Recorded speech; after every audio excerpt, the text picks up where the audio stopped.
Bonjour et joyeuses fêtes de Pâques à tous. Donc une vidéo depuis le temps que je vous ai pas ennuyé avec mes vidéos sur internet. Donc parce que j'avais énormément de travail. Et je vais tourner la caméra pour vous montrer un peu si j'arrive. Je vais me mettre à l'ombre. C'est de l'artisanal. Donc je vais pas y arriver. Donc je vais tourner le téléphone, ça sera plus simple. Donc je vais vous montrer, j'ai fait tout mon potager, je me suis occupé de mon terrain, de ma maison, pour louer en fait des emplacements de camping. Donc les gens qui veulent mettre des camping-cars, un mobil-home à l'année, venir habiter ou une tente. Voilà, donc là je vais vous montrer, vous voyez, tout est en train de pousser, les légumes. Je ne sais pas si vous voyez bien.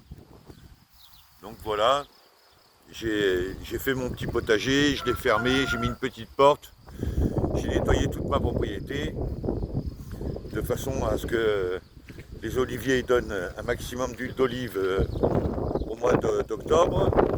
Ici, vous voyez, tout est nettoyé, et mes chiens qui font les fous.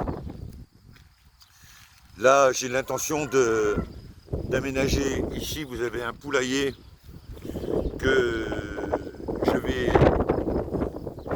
terminer pour transférer les poules qui sont dans ce poulailler et faire un petit appartement dedans. Vous voyez, les poules sont là.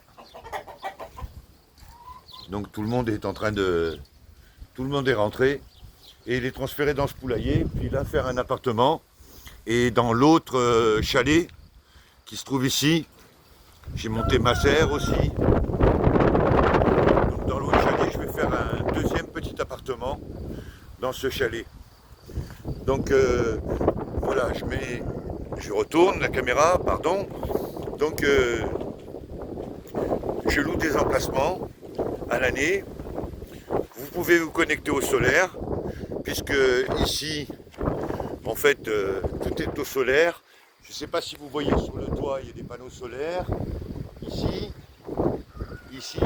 sur le toit, il y a d'autres panneaux solaires. Donc je suis tout connecté au solaire.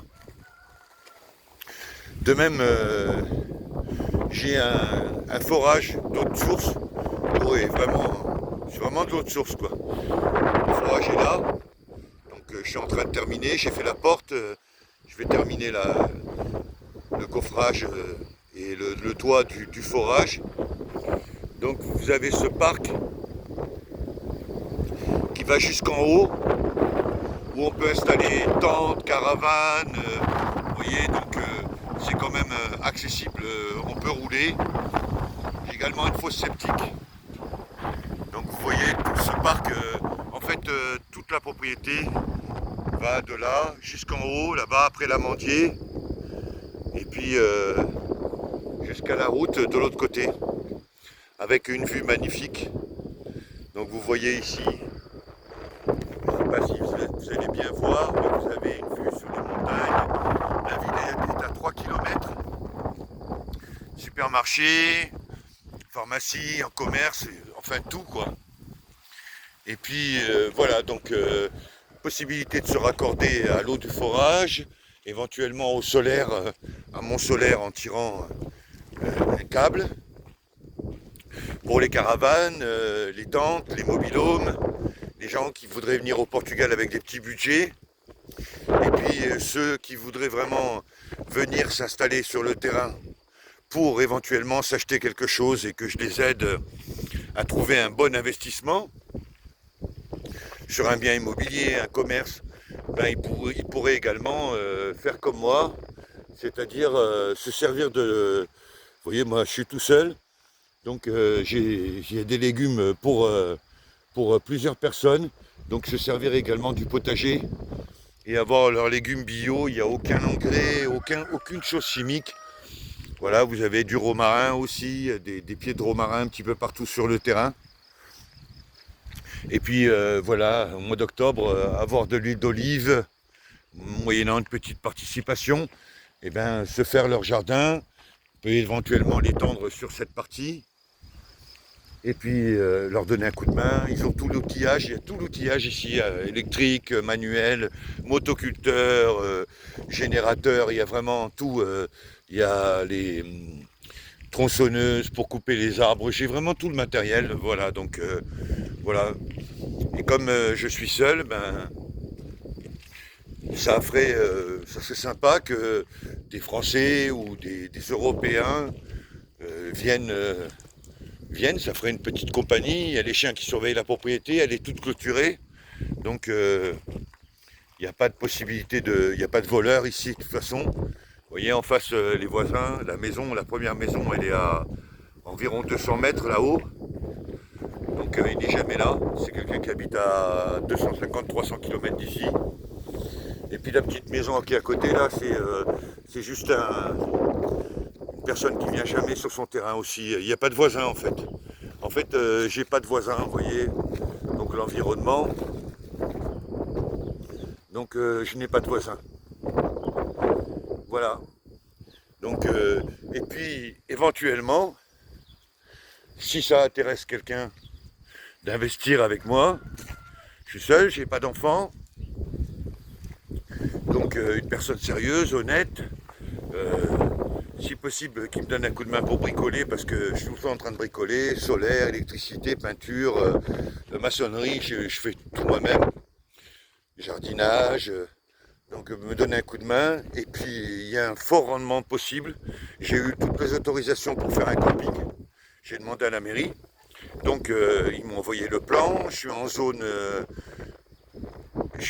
qui n'est pas protégé par les incendies. Ici, on est dans un parc naturel, donc j'ai la possibilité de faire le camping et également de faire un petit restaurant, ce que je voudrais faire. J'attends un peu parce que il se peut que j'ai une rentrée d'argent et que je le fasse moi-même. Mais si entre-temps, j'ai quelqu'un qui est intéressé, vous voyez ici, faire le restaurant là où j'ai étendu mes serviettes, il y a le motoculteur, il y a l'outillage qui est là. Voilà. Donc faire le restaurant ici, devant la maison pratiquement, avec une terrasse rallongée, couvrir la terrasse devant, pour faire un petit restaurant bio. De cette façon, les gens qui seraient sur le camping pourraient manger sur place des bons produits, des œufs frais, avec des poules nourries bio, avec du maïs, de l'orge, de l'avoine, enfin tout un tas de choses naturelles, puisque tout est naturel. Et puis voilà, vivre en paix, en harmonie, au milieu de la nature, avec de la bonne eau de source, de l'énergie solaire, en fait tout bio quoi. Voilà. Donc je me suis pas rasé parce que je travaille comme un fou tous les matins. Je suis dehors, et là il a plu. On a eu un gros épisode de pluie depuis, on va dire, un mois et demi. J'avais jamais vu ça au Portugal. D'habitude, 2 jours de pluie, puis après il fait soleil. Là, il a plu depuis un mois, 3 jours de pluie, une demi-journée de soleil. Enfin, c'est chouette parce qu'il y a plein d'arc-en-ciel. Voilà, donc, ben, je vous ai fait une petite vidéo. Je vous donne un grand bonjour du Portugal. J'espère que vous résistez en France. On n'a pas du tout les mêmes choses que vous, je vous le rappelle. Pas de caméra, pas de police qui nous met des amendes partout. C'est quand même génial. Le seul petit hic qu'il y a au Portugal depuis 8 ans que j'y vis, c'est la mentalité des gens. C'est le seul souci qu'il y a au Portugal. Tout est organisé vraiment impeccable. Au supermarché, dans les administrations, vous passez rapidement, comme je vous l'ai dit sur d'autres vidéos. Le seul problème, c'est vraiment la mentalité des gens. Il faut se protéger parce que vous avez beaucoup de Portugais, disons une majorité, moi qui ai voyagé dans le monde, c'est la première fois que je vois ça. Autant, en tous les cas, autant de gens qui regardent tout ce que vous faites. Moi j'ai la chance d'être excentré à 3 km de la ville. Mais alors, si vous prenez une maison en centre-ville, je vous conseille de ne pas avoir de vis-à-vis, parce que vous allez être épiés, ils épient, voilà, ils regardent la télé, ils sont à fond dans ce que leur racontent les journalistes, et le football, la bouffe, et puis le bar, une grosse majorité d'alcooliques, de gens qui boivent beaucoup d'alcool. Donc voilà, moi je fais pas partie de tout ça, le football c'est pas mon truc, l'alcool je bois un verre de vin en mangeant avec des amis, c'est pas mon truc non plus. Donc j'ai parfois du mal avec eux, et pourtant j'ai fait 3 régions différentes et c'est partout pareil sur tout le pays. Ils sont majoritairement comme ça, on ne peut pas leur faire confiance. S'ils voient que vous êtes un étranger, que vous venez d'arriver, vous ne savez pas parler portugais, ils vont profiter de vous, ils vont essayer de profiter de vous. C'est malheureux, mais c'est la vérité. Et donc c'est le seul inconvénient, parce qu'après le pays il est chouette, il y a vraiment plein de choses à faire. L'Espagne est à une demi-heure, même pas. J'ai l'Espagne qui est tout à côté, donc des charmants petits villages en Espagne. Voilà, malheureusement, c'est la mentalité. Alors il y a des gens bien, hein, je ne vous dis pas que tous les Portugais sont pareils, mais disons que pour moi qui ai voyagé, quand vous allez dans un pays, dans un endroit, vous avez 50% de chance de tomber sur quelqu'un de bien et sur quelqu'un d'intéressé, qui vous critique, qui cherche à savoir votre vie, tout ça. Et bien au Portugal, à mon avis, c'est au minimum 65% de gens qui sont comme ça. Voilà. Il y a 15% en plus que partout ailleurs où je suis allé en Europe, à l'étranger, aux Antilles, en Amérique du Sud. Disons que c'est vraiment une mentalité particulière. Voilà, ils ont plusieurs femmes, ils mentent beaucoup, beaucoup. Donc ils ont une mentalité comme ça. D'ailleurs, j'avais ma soeur dans les années 70, j'étais gamin, elle avait rencontré un Portugais, le mec travaillait pas, elle lui donnait de l'argent, et puis du coup elle est partie de chez moi pour vivre avec lui, et puis une nuit où elle travaillait, elle faisait les 3-8 dans une laiterie, il lui a vidé tout l'appartement, il lui avait fait faire une procuration à la banque, il a été dans l'après-midi lui vider le compte en banque, à la fermeture de la banque, pendant qu'elle est partie travailler, et puis il lui a tout volé. Donc voilà, ils sont profiteurs quand même, majoritairement, profiteurs, hypocrites, et pas tout le monde, bien sûr, pas tout le monde, je le précise, pas tout le monde.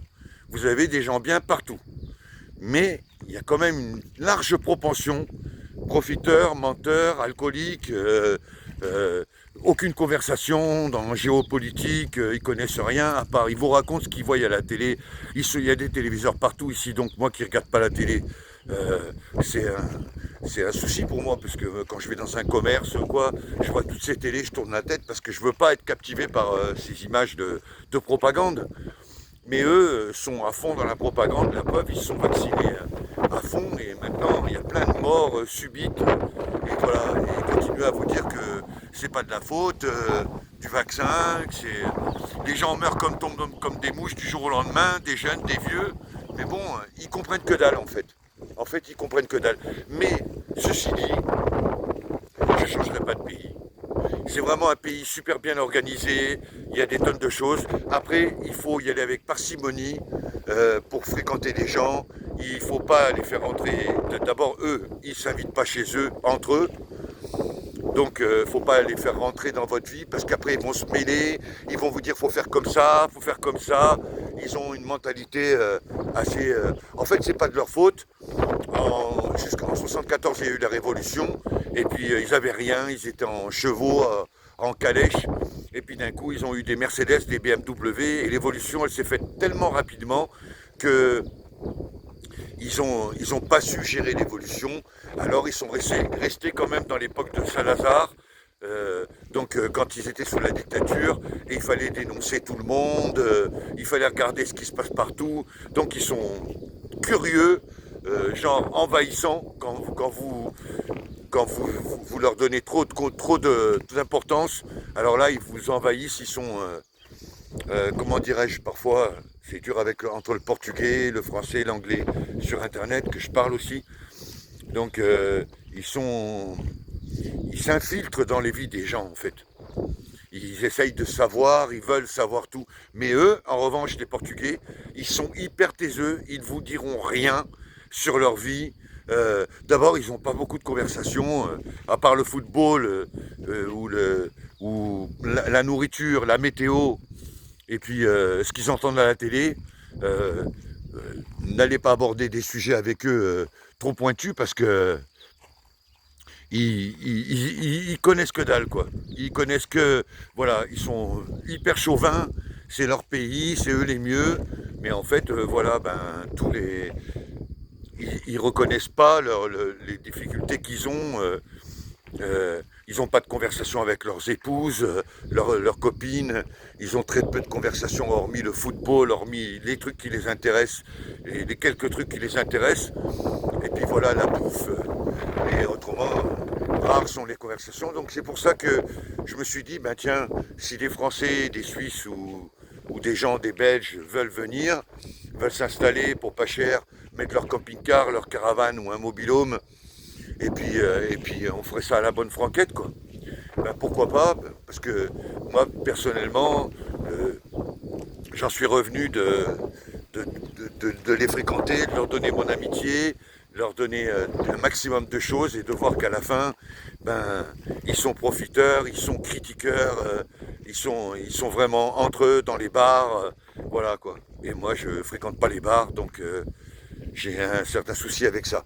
Sur ce, je vous souhaite encore un joyeux week-end de Pâques, que Dieu vous protège, que ça change en France, mon pays, mon pays, celui où je suis né, même si je suis d'origine italienne.